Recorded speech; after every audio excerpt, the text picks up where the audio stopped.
ఏదైతే కాళేశ్వరానికి సంబంధించిన అంశంలో ఆ ఎత్తిపోతల పనితీరుకు సంబంధించి మేడిగడ్డ బ్యారేజ్ 2023 అక్టోబర్లో కుంగిందని కాంగ్రెస్ ప్రభుత్వం అధికారంలోకి వచ్చిన తర్వాత మేడిగడ్డతో పాటు అన్నారం సుందిళ్ల బ్యారేజీల మీద సుప్రీంకోర్టు మాజీ న్యాయమూర్తి జస్టిస్ పిసి ఘోష్ నేతృత్వంలో న్యాయ విచారణ కమిషన్ ఏర్పాటు చేయడం జరిగింది. 2024 మార్చిలో ఏర్పాటైన ఈ కమిషన్ కాళేశ్వరం బ్యారేజీ నిర్మాణంలో పాలు పంచుకునే వివిధ విభాగాల ఇంజనీర్లు, నిర్మాణ సంస్థలు, ఆర్థిక నీటిపారుదల శాఖల ఉన్నతాధికారులు, పే అండ్ అకౌంట్స్ అధికారులను విచారించింది.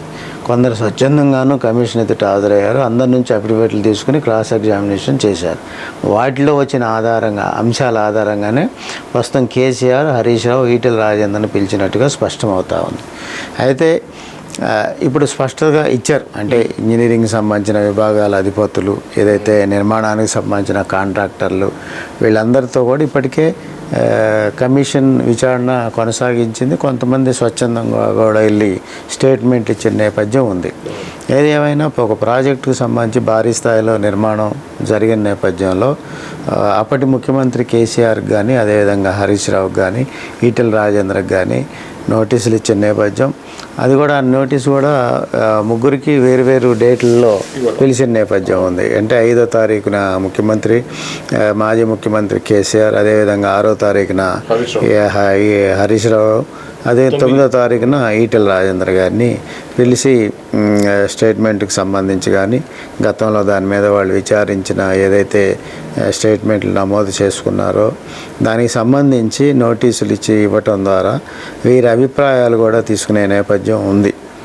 అయితే దీని మీద పెద్ద ఎత్తున విమర్శలు చేస్తూ ఉన్నది బీఆర్ఎస్ పార్టీ నాయకత్వం అనేది. ఇది రాజకీయ కోణంలో దురుద్దేశంతో కాళేశ్వరం అంత గొప్పగా బీఆర్ఎస్ పార్టీ నిర్మించిన కాళేశ్వరం ప్రాజెక్టుని అపహాస్యం చేస్తూ, దాంట్లో నాణ్యత ప్రమాణాలతో ముందుకు పోయిన బీఆర్ఎస్ని అపఖ్యాతి చేస్తూ కమిషన్ ఏర్పాటు చేయటం, దాని మీద విచారణ జరిపించటం, దాంట్లో సాక్షాత్తు అధినేత కేసీఆర్ కానీ నోటీస్ జారీ చేయటాన్ని కూడా బీఆర్ఎస్ పార్టీ తీవ్రంగా ఖండిస్తూ ఉంది. గతంలో కూడా అనేక విమర్శలు చేసిన నేపథ్యం ఉంది కమిషన్ ఏర్పాటు మీద. నిజంగానే అవినీతి ఉంటే తేల్చండి అనేది కూడా గతంలో బీఆర్ఎస్ పార్టీ ప్రకటించిన నేపథ్యం కూడా ఉంది.